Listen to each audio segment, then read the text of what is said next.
I have to say that it's probably, to some, a badge of honor to be turned away from, from France. And it's quite distressing. It's quite troubling. It's quite concerning, I'm pretty sure. But, sometimes things get to a stage whereby when you're denied entry to a country like France, it sort of indicates that you're doing something right. I was recently denied a visa to enter the United States. And for years, since 2000, I was traveling to the United States freely, without hindrance, sometimes twice, 3 times a year. And often I was even asked, how come I could enter so easily and, without question, without hindrance. So when recently my visa application was denied, it sort of gave me that kind of sense that finally. But obviously, it's especially when it's in the line of employment and you're trying to achieve something, and you're trying to get work done. It's an incredible inconvenience. Yeah, But just tell me about what happened, and did you expect something to like this to happen? Mm-hmm. What happened to you in France? Okay, I'll go through the experience. Everything was routine and normal. I landed in Paris airport, went to the desk. Actually, before the desk, I was flagged up in the machine, the electronic section. So then I was asked by one of the staff there to go and see a police officer. I went, spoke to the police. They said they need to take me in to question. So I was... Was this the first time that something like this had happened? In France? Yeah. Well, actually, it's not. It's the second time. Right. And we can go into that because actually, 2-3 years back, there was a ban imposed on me, which I challenged in the court and actually overturned. Okay. So... The French courts? Yep. Okay. Yep, absolutely. I had thereafter traveled to France, and I had done, as part of my work at Cage, meeting a number of Muslim civil society leaders and also carrying out research, investigations into how France is implementing its, what it calls the systematic obstruction policy. Okay, we'll go into that. Yeah. So in any case, I was taken by the police. I went to...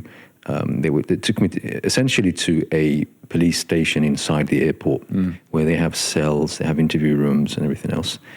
So I was held there for a while, and at some point after a number of hours, I understood that they are refusing me entry into France. So was it something I expected? No, because I had traveled to France before and I hadn't had any problems, and especially given the background which I just mentioned, that a French court had already ruled in my favor. I had actually said that the decision to bar me in the past was actually unlawful. So I was not expecting this. Plus the nature of my trip was a series of meetings with media organizations in France. So I didn't think there was any reason that the French authorities could use. After a while, that then transitioned into an overnight sort of stay at the police station at the airport in a cell, and then they took me through using police basically escorted me in a police car to what is essentially a migrant detention facility. Okay, where, refugees, asylum seekers... Again, within the airport vicinity? This is a little bit further away, so it may be a 5-minute drive or something like that. And during this time, did you have access to solicitors? Do you have access to your family, to any contacts? Actually, I did. The police at the airport were understanding enough. So I had my iPad with me, I had my phone with me, so I was able to communicate and get the message out there, and essentially update my team at Cage and also put them on notice. Bear in mind, this was something like 2 a.m. in the morning, so not many were around, but in any case, I suppose my team are aware enough to be vigilant. So they were notified. So later at the detention center, I was sort of booked in by them. So all of my devices and belongings at that point were confiscated. I was kept there within the facility for the whole day, duration of the whole day. So in the morning, when I woke up, I was able to, they have a sort of an office there, which is operated by the Red Cross. I think it's a very good service. Many people who are fleeing war, persecution, they, unlike me, I mean, they might be in a very difficult position. They don't have family, contact to family. They don't have access to lawyers. Yeah. So the Red Cross is there to assist them. Right. So anyhow, I engaged them, and then thereafter, I met with police at the detention centre, at which point they handed down to me a notice. And it's at that point that I realized, okay, this is not just a refusal of entry, this is actually a ban. Okay, so I was surprised by that, again, because I thought I had already overturned that in the French court. And what was more surprising was the actual content or the reasoning given for the ban. I mean, earlier on you were mentioning, some people take it as a badge of honor. Yeah. And I think I agree with that, if it's for the right reason. Yeah. Right? Normally, one should expect freedom of movement. Of course. Freedom of association. All these are freedoms that are enshrined. And particularly Western democracies, they, champion these freedoms. Yeah.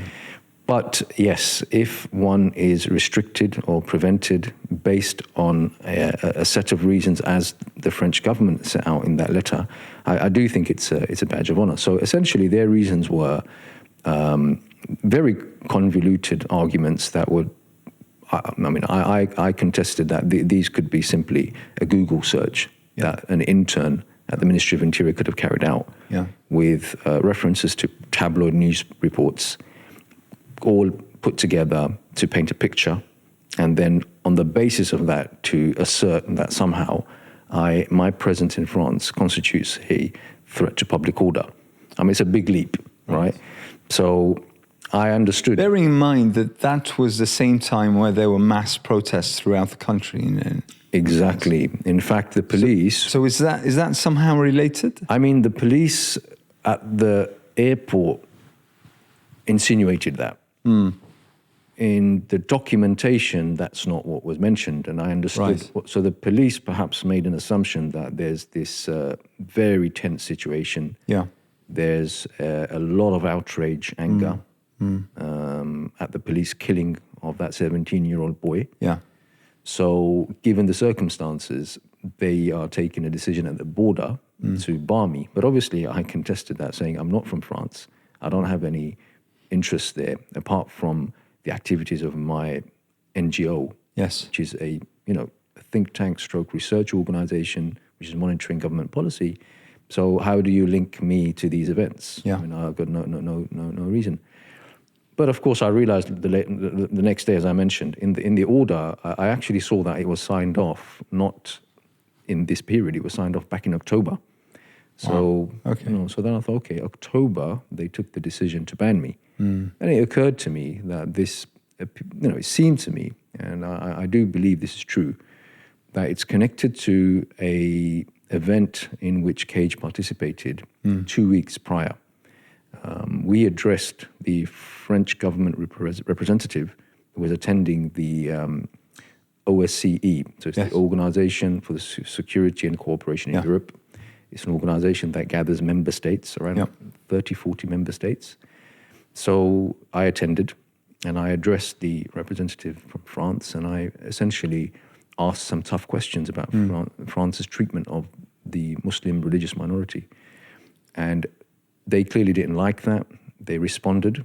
I have a copy of their response. And then they must have taken the decision at that point that this individual who is causing us embarrassment on the international stage, who is drawing attention to our oppressive, unjust policies, we need to bar this person. Wow. So that's the background. Wow. And I mean, when I started by saying that it's a badge of honor, obviously I was being flippant, because, I mean, you may console yourself to say, well, I'm doing something right. And if the French authorities can't fathom to be criticized, over something which is real, and to ban that person because he or she dared to air that criticism, then, they're not really worth pursuing over. Yeah. But in reality, we're talking about something that is quite grave and quite dangerous. I agree. And quite significant and important in terms of, our lives. And like you said, I mean, we live in Western countries which champion or at least claim to be the bastions of freedoms and human rights, and are engaged in wars and conflicts around the world, claiming to be upholding human rights and democracy. So if at home you're shut down simply because you criticized the French government over its treatment of Muslims, then that's something quite serious. Yeah, I think it's for me. It also reveals a deep weakness within France's policymaking circles. To me, if a person is strong or an organization entity is strong, it can absorb and withstand criticism. Yeah, it's a sign of strong leadership. So the way France has chosen to respond, not just in my case, but we can go into actually what it does domestically to Muslim communities there. Yes. But my case is just an example of that weakness. And the weakness is that they can't tolerate facts and evidence being presented. Yeah. Instead of engaging those facts and evidence and saying, this is wrong, or we reject them, and this is the explanation, they just take the authoritarian route, which is to completely shut down and stifle all discussion. A powerful government, as France is, should be able to withstand that, should be able to, in fact, invite debate, public scrutiny, and be able to defend its policies. It's funny you say that. I remember now that when I started off, and if I may, I'm slightly older than yourself, but when I started in the mid-90s, I recall being told time and time again at every meeting I would attend that Muslims can't tolerate dialogue. They can't, they can't engage in dialogue, and they need to open up to dialogue. And which is why one of the reasons why when I established the Cordoba Foundation, our slogan was cultures in dialogue, and dialogue being the essence of. Yet now it seems that dialogue is not tolerated but this time by the French authorities and by the French state. That's very telling, right? That's very telling. It is. And I think that's what we need, one of the takeaways. I think everybody should think about that. Why is it that certain types of dialogue is permitted? Is even, the President Macron goes on to Al Jazeera and defends the caricatures against the Prophet Muhammad ﷺ. To that extent, that amount of dialogue, that amount of criticism must be tolerated. But then a small, modest NGO from Britain is barred from entering because why? On what basis? So to me, I take that aspect in a positive light. I believe that because whatever we are asserting is based on facts, it's based on evidence, it's the truth ultimately, and we are presenting those truths in public for public debate. The French government cannot tolerate that.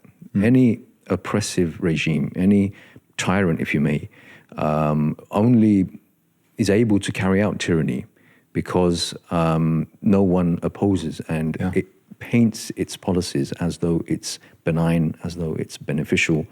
So I take that as a positive, and if we see it from that lens, I'd like to think that this ban is a continuation of the resistance and the rejection that many Muslims in France have actually been putting up.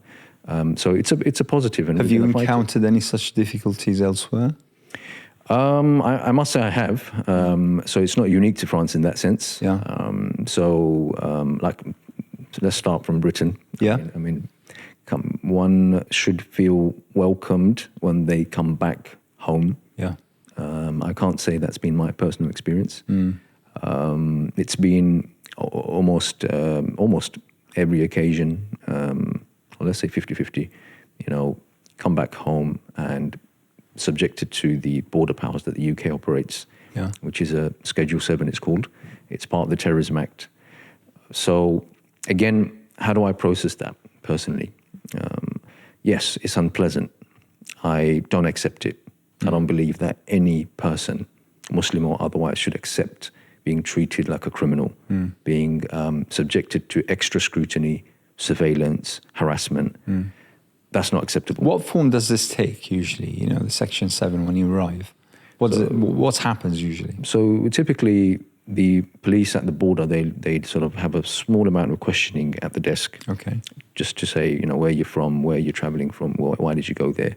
And then you're handed over to another bunch of police. They're from Counterterrorism Command. So they're not usually in uniform. They just focus on what they consider to be national security threats, which is, on the face of it, reasonable, right? But that process then becomes up to 6 hours of interrogation. Wow. And the most disturbing thing is you do not have the right to remain silent. So you have to answer questions. Right. So that's a violation of like the basic principle of a due process normally. Okay. You can access a lawyer, but it's not as easy. Say, for example, I landed at 3 a.m. I mean, you know, you can't just call a lawyer, right? But they can question you. And I think the worst part of it is, and many viewers may not understand just how bad this is, but basically all of that is done without suspicion, meaning there's a basic threshold in law. Yeah. Like if a person is meant to be deprived of their liberty, if a person is going to be intruded upon, the police must have some reasonable suspicion that this person is involved in a crime or about to commit a crime. Then they can intrude, and without your consent, they can question you, they can search you, and things like that. But the way Schedule 7 is constructed is that there's no suspicion required. So that means essentially innocent people, there's no reason that you're being stopped. So then that begs the question, what is the reason? Yeah. You know, so what is the reason? So that's, in summary, the treatment where a person goes through this violation, this scrutiny, and at the end of the process, might be, let's say, 6 hours later on, there's nothing. Like it could happen to you the next flight in. So yeah, in answer to your question, I mean, it's not unique to France, but I just want to single out France on the basis that its way of dealing with criticism, and especially dealing with Muslims, it's very different from the way the British authorities deal with. We have to remember, France banned the hijab back in 2004. Yes. Okay. There was no connection to the concept of terrorism. So unlike in Britain, a lot of the discourse is around securitizing Muslim communities because it's connected to a threat of terrorism, right? In France, it's been going on for a long time, okay? Hijab was banned in 2004. Niqab was banned 2010, if I remember correctly. And then in 2021 or 2020, if I have the dates right, another law was passed called the anti-separatism law, which focuses on Muslim communities and essentially says, if you create these communities which are apart from society, you are separating from society. Right. So maybe in Britain, we hear the category extremist. Yes. And we know exactly what it means. Yeah. Right? And we know exactly what policymakers are intending. So in France, the terminology they use is separatist. So they've created a law which is essentially to stop what they call separatism. Wow. Yeah. Wow. So I mean, yeah. But you know, you talked about Section 7 here in the UK, and but it goes beyond just questioning. It goes to asking for personal information. It asks for credentials as to how to access your social media accounts. So what do you do? I mean, it's something that's deeply personal. You have to hand over your devices, and I don't know, but someone like myself, I have some private pictures of the family, of my daughters, of my siblings and the such. I would loathe to hand over that kind of information and detail to security authorities. But in your case, the kind of information that you're handing over is not only personal, it's quite sensitive. Absolutely. So how do you deal with that? Well, I think, first of all, the power has been in operation since the year 2000. It's not something new. Yeah. Typically, on average, each year, 50,000 people are stopped under this power. So it's not that unique. What's the percentage of Muslims? May I? So according to an Oxford University study, they put it at around the 80% mark. The authorities, they do publish figures, but they refuse to say how many Muslims or non-Muslims. Exactly. They just refuse to say. Yeah. And that's just an interesting. Just like I just want to like do a little tangent again. When I'm always interested in like comparing how Western governments, formulate policy. So in the French case, they just outright refuse to document, not just document, accept that there is something called a ethnic minority or a religious minority. They just completely outright refuse it. In their logic, there is only French. You're either French or you're not French. That's it. Right? That's their culture. That's their laws are constructed in that way. Yeah. In the British case, because of a different political culture, there is a space for multiculturalism, one would think. And some of that influence has then led to a different position, which is we do have people from different cultures, and we do, like in the census, for example, there are questions to determine, which background and culture. But when it comes to actually their political interests, they still will find ways to hide all of that. Okay, so here's an example. We don't know how many people are from the Muslim background. We don't know how many people are from the Asian background. Or any other. Can't you obtain that information even through freedom of information? Attempts have been made, and it's just denied because it's mentioned that it's under national security. Wow. But I can tell you for sure, I don't know if you've had experience yourself. I know a lot of Muslim activists and other activists, when they go through borders, they are subjected to this power. Yeah. When you are sat down, there's a document that's presented, and that document, it goes from the standard questions such as what's your name, address, and then it actually asks, what religion are you? Yeah. So clearly they're collecting all of that information, right? Yes.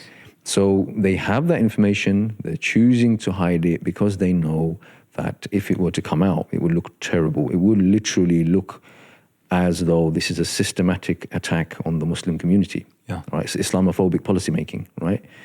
So, okay, why does the government do this? So you asked around, data and privacy. So all of us nowadays, we carry our devices, whether it's laptops or phones. Of course. When this law was constructed back in 2000, it wasn't really like that. Yes. People didn't have like multiple social media accounts and so on, right? Yes. So what the police have done is they've taken advantage of the expansiveness of the law. And what lawmakers have failed to do is really adapt and adjust those powers. So now if you are stopped, you can be asked for all of your devices can be confiscated. You can be asked for your passwords to those devices. So let's leave me alone. Let's say, for example, I work in a bank, or I work at the NHS, or I am a therapist. I will have in my possession, as a professional, confidential data belonging to my firm, belonging to my company. I will also have in my possession data belonging to my customers or clients. So if I'm an investment banker, I've got all of my client accounts. Of course. Right? What Schedule 7 gives the police the power to do is to actually access all of that. And you have no way to protect that. So it's a gross violation. There is no room for you to say, I have sensitive information that doesn't pertain to me, and therefore I refuse to hand over those credentials. Technically speaking, there is an exception, and that exception is they categorize it under something called journalistic material. Okay. And this exception was introduced in a famous case of David Miranda. Yes. When he was carrying some hard drives belonging to Edward Snowden. Yes. The whistleblower from the NSA, right? So because that was a very high-profile case, they created a bit of an exception. There's another category called special procedure material. The thing is, in practice, most people don't know about this, and a lot of police officers even don't follow it. Of course. So in the moment when you're just under that kind of spotlight, under that kind of stress. Exactly. And imagine you're flying back from a business trip or a holiday. Tired, fatigued, it's 2 a.m. at night. Exactly. So you don't expect people to just be quoting these legal terminologies from these law books. So what happens in reality is a lot of people just hand over everything. And that's, again, deeply troubling. And I think what we as a society need to be thinking about is how can we allow police officers to intrude to that degree without suspicion, remember, without suspicion. That must not be acceptable, because this shows the authoritarian nature of states. It's outrageous. It's really outrageous. And then the next thing we should reflect on is, how have we allowed this to continue all these years? And I'd just be frank and say, if this was happening to the banking community, if it was happening to slightly more, protected members of society, I think there would be a massive outrage. I mean, recently, I don't want to go on a tangent, but we saw, for example, Nigel Farage. His bank accounts were closed by, a famous bank, prestigious, and we saw the outrage. And I read one of your tweets, detailing how, you're in your own experience, you've had 9 years ago. That's 9 years ridiculous. ago. I mean, it's just unacceptable. No one even, and countless charities and countless Muslim organizations and people whose business closed down, and not a word, not a single word. So that really, for us, I think that is, it gives us a reality check that the struggle is going to be difficult. But we have to always think of ways to make what the points we're raising, which are points of principle, points of justice, how do we make it accessible and understandable and relatable to wider society who just don't know this is happening. And because it's not happening to them, they just don't know, and they just... From the legal standpoint, I mean, I'm sure that you've spoken to lawyers, you've taken legal advice. Is there anything that could be done? I mean, I had a chat recently with Asim Qureshi, also of Cage, and we spoke about the legal aspect of this, of how far we can... I mean, the thing is that it seems that terrorism laws have created, have ring-fenced the entire process, so that even if you seek, legal advice or the such, and the law is on your side, it seems that this process or these procedures are heavily protected, so they can't be penetrated. The question is, okay, so how far does this go? Because undoubtedly these are growing. I mean, these procedures, this fence is expanding. So, I mean, and you're talking about yourself being a British citizen, someone who's of a high profile, someone who's out there, someone whose activities are well known, statements are well known, what you do and what you research are fairly, transparent and well known, and yet you're treated like this every time you travel back to the UK. I mean, regardless of the personal inconvenience, I could only imagine. I mean, whenever my plane lands, my family are expecting me at home within 2-3 hours. So if you're going to be detained for another 6 hours at the airport, I mean, God knows what kind of inconvenience that creates. But also, in terms of being asked, being demanded, being obliged to hand over sensitive information. So where are we heading? Where will this end? I think on the matter of law, I think that's a really, really important question. And I do want to sort of dwell on that for a moment. You're absolutely right when you say that the law has actually almost entrenched and normalized this discrimination and this overreach. Right? It's excesses in government power. And what the law has done is officially institutionalize that, okay? So it's hard for us maybe to recognize that because we're inside it. But if you just sort of zoom out a little bit, and if we go to the story of what happened in Ireland with the Troubles in the period where the conflict was happening, many, many people died in that conflict, maybe around 5,000 or so. And the British government did have laws at that time as well to deal with that threat of political violence on British mainland. What was interesting was two points I'd highlight. Number one is those laws that were passed, they were considered emergency powers. okay? Which means they were constantly under review. Yes. Every 6 months, every 12 months, Parliament would sit, review, and check, is government adopting powers that are excessive, okay? And number two, those laws didn't try to expand into a territory which is, the technical term is pre-crime, okay? i.e., there's no actual crime being committed, Yes. but there's a forecast, Right. or a prediction that these people or this person, based on their profile, based on their mindset, based on their thoughts and beliefs, essentially, will commit a crime. Yeah. So we didn't see that even at the height of the Troubles, okay? This is something exceptional in the era of the war on terrorism. And that's what's disturbing. So many of us, naturally, we feel like, the law should be fair. The law should be treating everybody equally. The courts should be independent. Okay, it's natural for us to feel that. Our experience, however, has shown that the judicial system ultimately is run by human beings, and those human beings are susceptible to bias, are susceptible to the political climate of the day, and they have repeatedly not only passed judgments and sentences which are unjust and unacceptable, but they've in fact expanded and grown that body of law, okay, without any opposition, without any scrutiny. So that makes our situation particularly difficult. I don't want to paint a picture where we feel as though there's nothing we can do. I mean, I believe there are a lot of things that we can do, but it's important to measure the situation accurately. If we make a wrong assessment, then we might be relying on the law for a particular outcome. Yeah. But we've not understood that the legal culture, the culture within the judicial system has also shifted, right?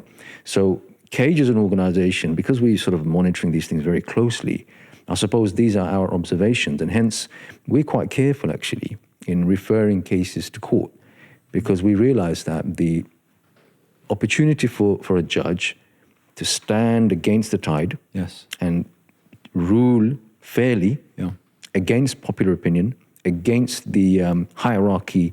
It would be quite an exceptional event. It will be really, really difficult. And that person must be, they're a human being, that person will be thinking, if I make this ruling, I'll give you my case as a personal example. When I was prosecuted in 2017 for refusing to hand over my passwords to the police at the borders, my refusal was a principled refusal on the basis that in my possession I had information confidential and sensitive to torture survivors. Yes. So naturally, I can't just hand that over because of some threat from a police officer. Yeah. I need to obtain the consent from those individuals, right? So I maintained that position. I was taken to court, and the judge just illustrates what I'm saying. I mean, she basically said in her statement that she believes I'm a person of good character. She believes that I have done with my best intention what I thought was right. She believes that in principle that was the right action. However, she's bound by the law. Okay, that's what she said, and she found me guilty. Now, I would assert that if the political climate was different, that judge would have been brave enough to say, actually, this person is not a criminal, and the law has got it wrong. And I would like to make an exception here and rule that this person is innocent. You see? Yeah. So the question of law really cannot be separated from the question of the overall political climate that we're in. Yeah. I don't know if you agree. I mean, if that's your... No, I totally agree. And I also take stock from your observation that relying on the law solely is problematic. It only leaves me to ask the question, okay, so what else can we do? I mean, do we, I don't know, I mean, embarking on media campaigns, for instance, and we know the state of the media. I loathe to give, sort of a pessimistic picture, but the fact is that spaces are tightening. And whilst the victims of this sort of strangulation of freedoms and spaces might be overwhelmingly Muslims, But that is a threat to every single person, every single person out there.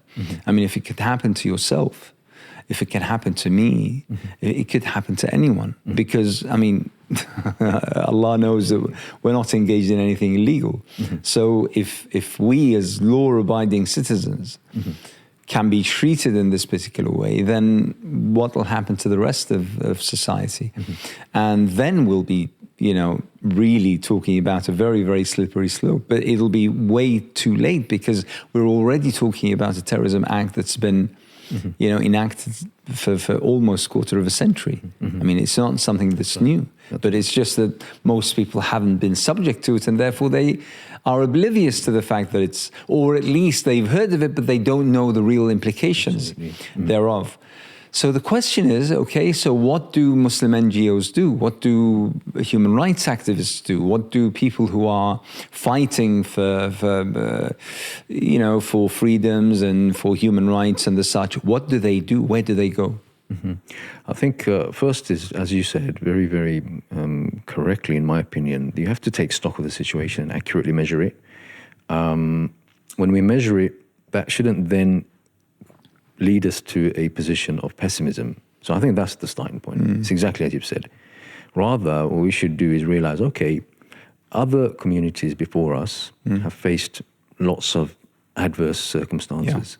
And other communities, in the Muslim tradition especially, we have a lot of stories that we can relate to, which should give us inspiration. Okay, starting from the Quran, the story of Talut and Jalut. Correct. Okay, that gives us perhaps some inspiration. Yeah. And as Allah says in the Quran, many a times a small group of people have overcome a larger group. Correct. Through the permission of Allah. Yeah. Okay. So if we start there and realize, okay, look, it's not all doom and gloom. It's just that in this particular period of history that we're in, Allah's decree is that we are surrounded by some challenges. Yeah. Okay. It won't always be like this. It will inshallah change. Okay. So once we adopt that mindset, then we sort of like defeat the adversary from that point onwards. We're no longer defeatist. We're no longer insecure. We're no longer downtrodden. Okay. We see ourselves as a people with a vision. We see ourselves as people with a purpose. And then we start to chart a way, okay? So again, relying on that story in Surah Baqarah, we need to think, what are the strategic plans and tactics that we can adopt given our circumstances? You know, we are a minority community. Yes, the media is very hostile. Yes, the laws are against us. Okay, so we look elsewhere, okay? I think there's lots of space. I really do. I mean, for example, we should concentrate on civil society. Yeah. Okay. We'll build alliances and partnerships with Muslim civil society, with non-Muslim civil society. When we look, you will find actually there's a lot of space. Yeah. Number two, the laws in this country are, after saying everything I've said, Yes. the laws in this country actually are quite, you know, there's space. It's not as though we are living in a autocratic police state, okay? Yeah. I do feel for some citizens in the UK, it feels like a police state. Yes. Right? Their experience of life is like a police state, yes. Okay? But I also realize that if they can kind of like, again, reframe themselves and understand the boundaries of the law, there's a lot of space, okay? So I think we need to actually utilize that, okay? And what that means is, for example, we can voice our opinion, we can hold meetings, we can organize, okay? All of that is perfectly legal. I think where we suffer is because of the many years of propaganda, many years of dehumanization of Muslims, that affects our mindset. They come back to the mindset again. We start to see ourselves as though we can't do certain things, which we can. Actually, we do see ourselves as trapped, although we're not. And we have to remind ourselves we're not. So the mix-up that we don't want to make is the intimidation, the rhetoric, that the politicians put out, or the media barons through the Daily Mail or the Telegraph or whatever it is, we shouldn't mix that up with the legal boundary. Okay? So we shouldn't get intimidated. That's a very good point. In other words, we shouldn't be intimidated. So when we hear, for example, Suella Braverman, I think last week or a few days ago, she gave a speech. It's in the backdrop of the upgrade to the contest strategy in the UK, the counterterrorism strategy. And she was saying that, Britain is, there's a massive threat from ISIS, from Al-Qaeda. And everyone with any sense will understand that this is all bogus. Absolutely. Now, we've heard this story so often. Absolutely. Meanwhile, there's a war going on in Ukraine. Meanwhile, there's a cost of living crisis. People can't eat, can't feed their children. I mean, so a lot of sensible people will just understand that this is all bogus. We're not going to buy this rubbish, okay? So, but Muslim communities here, this would be my advice, we must not be intimidated. These are just words. They don't have any real meaning. And politicians understand that. They understand the power of propaganda. So what they do, they use that very effectively to intimidate us, okay? So that's my second point. What, if I may, before you move on, what does Cage do in terms of raising awareness, in terms of informing people? I mean, do you, for instance, do you have something that you've published or on your website that tell people returning from their holidays or from their business trips, if they were to be stopped, what they should do, how they should answer and the such? Cage assists people who are wrongly accused or falsely prosecuted under terrorism laws, or they've had interactions with any agency of the national security category. So we advise them, we give them access to lawyers. Cage also conducts a lot of research. That research is into government policy. We almost like act as a watchdog, keeping a check on excesses and abuses of power by government in the name of fighting terrorism. So we have a specialism in that area. Cage also advocates for justice in those cases and also on those issues. We really believe that the link which has been made between what they call terrorism or political violence is what I'd prefer to call it, and Islam is a totally false link.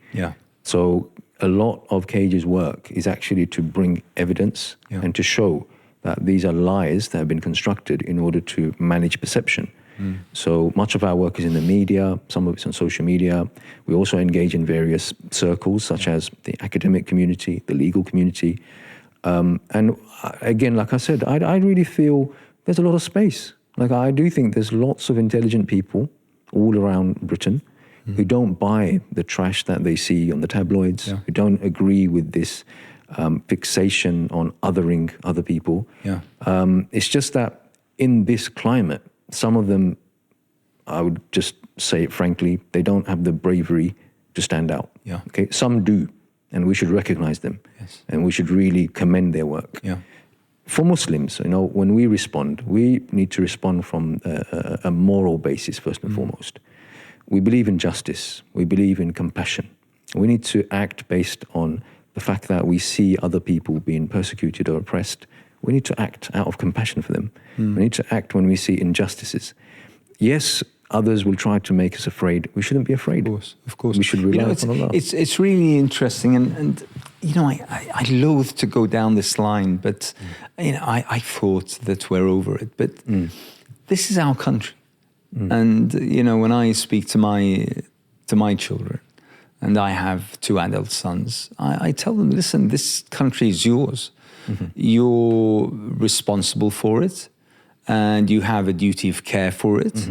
And as Muslims, you have an added responsibility of instigating the values that we believe in as Muslims and trying to promote those, the values of justice, values of equity, values of freedoms and the such, which are essential to our faith.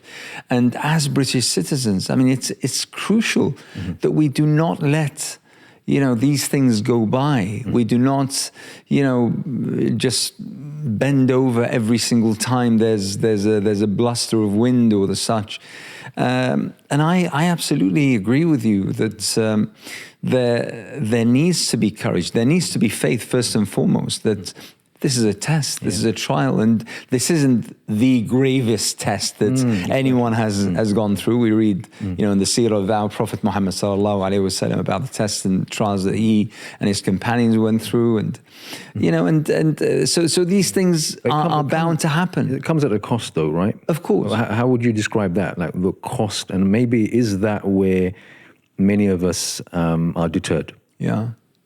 I mean, for instance, losing your job, for instance, or having your bank account closed, or I don't know, being evicted from where you live, or the such. And it's not easy. I'm not going to lie. Sure. It's not easy, and I can imagine how. I remember a few years back, a very dear friend coming to me and saying that my kid is being bullied at school because it seems that some of the parents have Googled the name and the such and found this the father is someone who has spoken up, who has stood up, who's a campaigner, and for some reason the children set on their kids.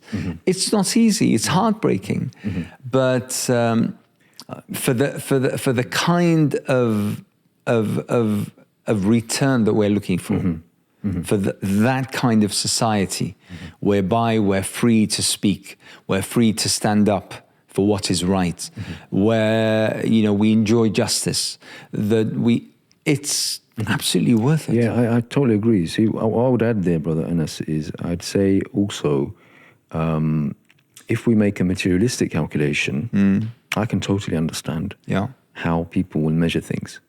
They will see, as you've said, there is a possibility that your bank accounts may be closed. There is a possibility that you may be experiencing blockage during travel, your freedom of association, and various other implications. Your reputation may be tarnished by some of these tabloid newspapers and other things. So from a materialistic point of view, I think we may be actually intimidated and we may actually fall into the trap. And I think that's what our adversaries are counting on. Yeah. If, however, we look at it from the perspective of the Islamic viewpoint, which includes materialistic calculation, but also includes the afterlife, the impact in the afterlife. Of course. Also includes the spiritual impact on a person. Yeah. When a person goes through hardship or adversity, it doesn't mean that they're losing all the time. They're also being purified. Absolutely. They're also being reinforced. Yeah. Their faith, their iman, is being grown in that process. So actually, that's what I would advise. And I believe these are opportunities. I really believe that we're living in a time when there's lots of opportunity to do lots of good work and gain a lot of good deeds, essentially. Even if we focus on the materialistic, now imagine things being difficult right now, and they're getting progressively difficult. Imagine how, if they continue to be progressively difficult, imagine how tough it's going to be for our children. Exactly. So part of our work, even from the purely materialistic calculations, you're trying to stave off, the kind of horrific scenario that our own children could end up living in and enduring. So you're doing this, even if you think, spiritually, sadaqa jariyah, you're doing something that's going to save your children and their grandchildren and their children from this getting absolutely. So in a worse. way, it's like self-interest because, and I think that's so important, and that's the way we need to think. We shouldn't be thinking about me, myself, and my interest. We should be thinking actually our children.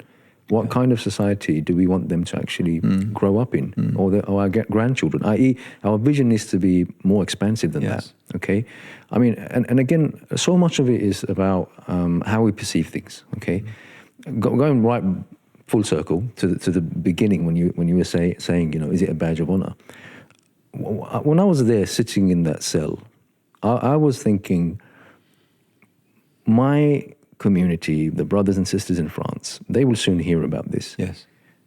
I feel, inshallah, they will feel that a sense of solidarity, a Muslim from Britain, in order to assist and show solidarity to French Muslims who are struggling, is facing some adversity. Yeah. I would like to think that they will feel a bit of empowerment from that, Yes. a bit of, their hearts will feel comforted Yes. that we are not abandoned, we're not alone, Yeah. okay? So I started thinking about these things, and it's very, very true. I mean, it goes a long way. We might think and focus on the negative aspects, but truly, it was only a few hours just sitting there, and it was over. I mean, it was like a 24-hour experience, and it was all over. Yeah. But the lasting effect of it is the Muslim community in France feels that they are connected to the Ummah in Europe. That's a fantastic investment. Isn't it? I mean, and they will feel like, okay, someone is speaking for us. Someone is remembering us. That which we cannot do because of the legal restrictions in France. Yeah. Others who can do, they're acting on it. Yeah. They're taking the French government to task. They are drawing attention to it in an arena where it will be difficult for France to maintain its image, right? So this will bring comfort and support to the French Muslim community. So those should also motivate us.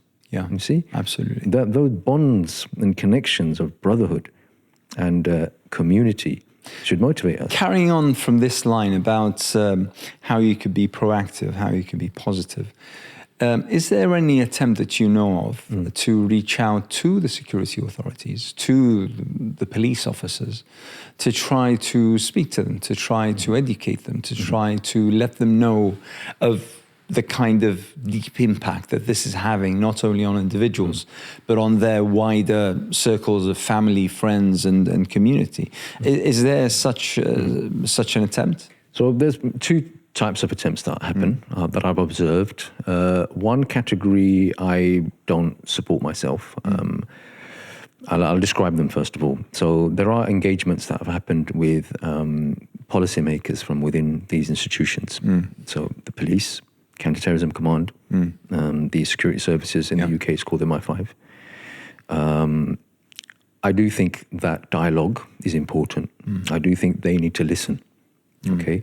And we need to give them the facts and explain that what you guys are doing, the policies that you're pursuing, forget about the fact that it's unjust. It's actually counterproductive. Right. You're not going to achieve what you are intending to achieve. Right? You are simply wasting money, taxpayer funds. Potentially dangerous. And you're creating further danger. Because you're wasting resources on people whom you know full well are absolutely, Right. Isn't it? So, I mean, that I do think is important. I do know that some engagements have been attempted. There's another type of engagement which is more with the officer level, all right? Those, I don't think they're as productive, okay? Speaking with police officers on the ground and building relations with them, it's all good and well, but within a very, very limited sphere. And I wouldn't advise Muslim communities or others to invest a lot of time in that. The reason is they're functionaries. Ultimately, they are functionaries.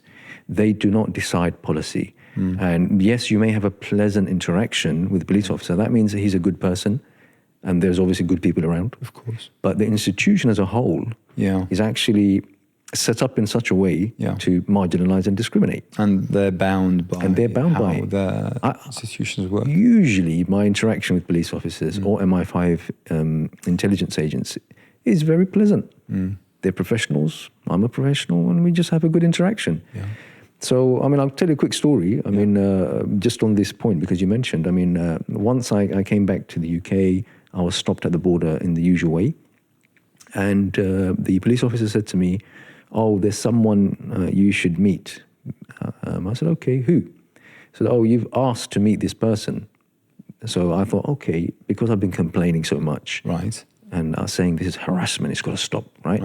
Maybe they've arranged something. Maybe, I'll go through a process and I can actually figure out why they keep harassing me. So then he led me into the interview room, and I kind of guessed it when I asked him, "Who is it?" And he said, "You will see." So I kind of guessed it because, MI5, the way they operate is they operate in the shadows. They don't acknowledge that they exist, okay? So I sat down, and there was two agents there. They were, I'd say, like my age or a little bit younger. So they proceeded, and I said, "Hang on, who are you?" They said, "We're from MI5, and you asked about the harassment and we think we can help you. I said, I don't think you can help me. And I'm not going to sit with you unless you give me an assurance that you can actually help get my name off this blacklist. Basically, they were trying to sort of reason with me. Yeah? I said, okay, I'll give you 5 minutes and I'm going to listen. And if I think you're not going to be able to help me, I'm out. Okay, they said, okay, fine. So they sat down and basically they had 5 minutes to basically pitch whatever they wanted to say. And the conversation went and they tried to essentially say, look, what you're doing in Cage, we actually really respect what you're doing. It's an important part of our democratic process, that there should be accountability, all that stuff. So I said, all good. Who are you? And I got them to admit that they were, you can call them case officers, like they have these cases that they follow, right? So I said, okay, you are case officers allocated to my case, all right? How are you going to help me? And what kind of conversation are we going to have? It's not going to be anything serious. And let's face the facts. You're a case officer. Your objective is to gather information on me, right? So the meeting is going to end here unless you tell me I'll be able to meet my counterpart in your organization to discuss policy. So they said, okay, we can't do that today. I said, look, if you're serious about managing the threat to national security in this country, then we need to talk. But if you are insisting on gathering intelligence on members of our community, then that's never going to happen and I will never, ever support your efforts. So they kind of got the message. Yeah. And then they said, okay, fine, we will try to arrange. Okay. As it so happens, what happened is it was so bizarre. I left it at that thinking, no, they're not going to do anything, right? So as it happened, a few months later on, I'm on a family trip. Yeah. I'm now in a small little airport in the northeastern part of Bangladesh. Okay. It's got one runway. Okay. It's like very small. Yeah. I think it only has one international flight. That's it. 2 a.m., some tall white guy comes along and he says, oh, I'm from the British Embassy and I'd like to speak to you. I said, listen, what kind of meeting is this? 2 a.m., far-flung airport in the middle of Asia, and you want to speak to me? I'm not going to speak to you. All right, so I just continued. Then 2 other guys come in dark suits, and then they introduced themselves. I said, oh, Mr. Rabbani, you requested a meeting. I was like, oh my goodness, is this a joke? And they said, oh yeah, you remember you requested a meeting and in order to discuss how to come up with a more reformed policy on national security in Britain. I said, you guys, this is beyond a parody, right?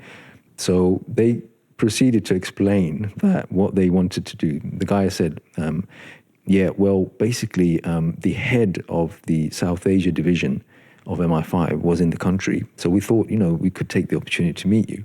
I said, look, this is characteristic of everything that you guys do wrong, right? You're not giving me the basic courtesy of organizing a meeting. Yeah. You're not being professional about it. What kind of meeting does a person hold at 2 a.m. when he's got like 10 members of his family traveling with him on a personal holiday trip? At an airport. At an airport, right? I said, look, even logically speaking, you could have just waited 12 hours. Yeah. I'd landed in London. Yeah. We could have had a slightly more, civil. Yeah. And now look what you're doing. You're sort of creating this scene in the airport and look at my family, So that's just to say initiatives should be taken forward to engage with the real policymakers. I feel the will is on their side. Yeah. They have the power, they have the will, they have the resources. If they're really, really interested, they can easily establish that dialogue. Organizations like Cage, Cordoba, and others are in a position where they can actually influence and support that dialogue. Okay, they have the right expertise, they have the right standing and credibility. Okay, but I think, unfortunately, the political division or the political sections of government, the ones that are sort of party political and really just overrun the agenda. Yeah. So any sensible person within the security establishment really can't pursue a long-term, solution to this, right? The country is always dragged into wars. Yeah. Then there's blowback. Yeah. Then there's repressive policies domestically. Yeah. So we continue, inshallah.